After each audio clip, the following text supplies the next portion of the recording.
So I often get asked how I feel about voting contests. And the truth is, I hate them. I hate them even worse than I do referral and or tagging type sweeps.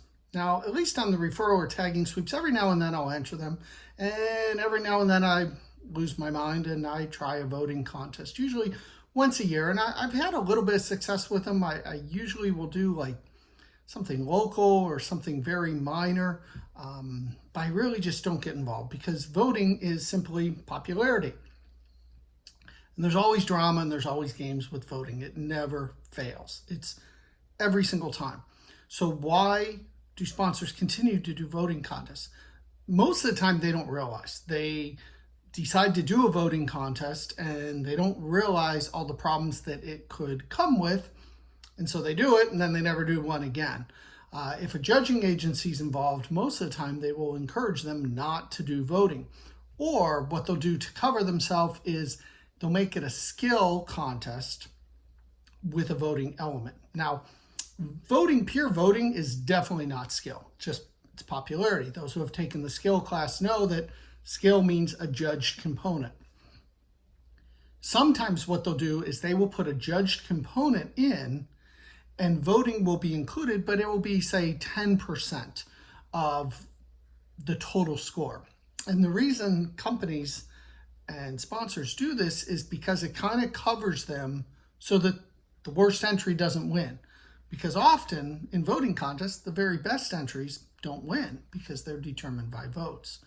But if there's a judged piece with a combination of votes, that kind of gives them their out so that they can weight the skill part more heavily. So if you like doing skill contests and you see a voting component, look and see how it's used. Is it just a small portion? Is it judged and then votes? So don't close the door off just as soon as you see votes. But if it's just solely votes, have at it. You can do it. It's just not for me. Even though, yeah, I've won a handful of them here and there, and I appreciate the help. I'm always willing to try and, help out a friend and vote for them, but they're very challenging to win. Now, let's take it a step further and let's talk about charity vote contests. And I have talked about these over the years till I'm blue in the face. And I have some highly experienced members that still enter these on a regular basis. So what am I talking about? I'm talking about, you typically see the names are very much the same. World's Greatest Dad, Best Mom, Best Chef, Best Puppy, Best Pet, any of those. I think one I just saw recently is the Best Chef. And how these work are everyone who enters gets put in these brackets. And they get put in groups, typically anywhere between 10 and 25 people. And you have to, by a certain day, be in the top 15. Then a certain day you have to be in the top 10. A certain day you have to be in the top 5. And these last forever, sometimes months at a time. The problem is you don't even know how many groups there are. So a lot of people think that they're actually in 4th place or 5th place or 6th place. But they are, but just in that group. And there might be hundreds of groups. And once you win your group, then they start combining the group winners. And you have to win that group. And it goes on until there's typically just one winner. Now here's where the problem lies. You can vote for free once a day per person. Once a day per person. But you can buy typically an unlimited amount of votes. And it's usually actually encouraged because it's for charity. Now, most of these have put in a clause that you can't buy votes for yourself, meaning you can't donate money and just slap down $100,000 and win the prize. However, there's nothing controlling friends and family doing it for you. So that's where it just takes one person who's willing to spend an exorbitant amount of money to win whatever the prize is. Now, why would someone do that? Why would someone, if the top prize is $25,000, spend $100,000 to win it? Well, often it's the notoriety. They are an influencer. They want their picture. It comes with their picture on the Top Chef magazine and $25,000. Sometimes they get an experience with it. Sometimes it's for charity and they just want to win. Sometimes people get caught up in it and they have started spending money and they think they're so close to winning, so they continue to do it. These companies make millions of dollars. In fact, some of you might have read in Discord, we were just talking about one where somebody asked in the Ask Ahmad channel about it, and I told them they have zero chance if they're not willing to spend money.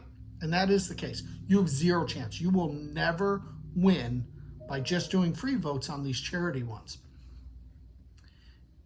And they were asking why and whatnot.